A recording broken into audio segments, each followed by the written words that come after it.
vocabulary is Swachhata Pakhwada, meaning വൃത്തിയായി സൂക്ഷിക്കുക അല്ലെങ്കിൽ വൃത്തിയായി പരിപാലിക്കുക. قال رسول الله صلى الله عليه وسلم التقوى شطر الإيمان.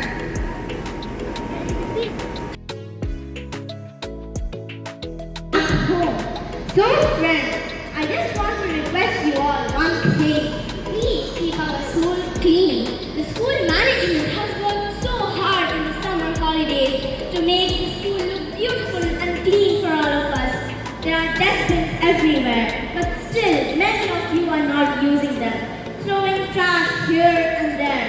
From KG, our teachers, parents and books are teaching us to throw trash in the dustbins. We also learned that we should not scribble on walls, doors. We should try and encourage more people to reduce the use of plastic in our day-to-day life.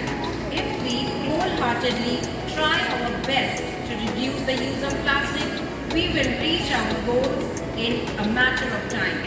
We can still save Mother Nature. The only way to stop the damage on Mother Nature is by stopping the use of plastic.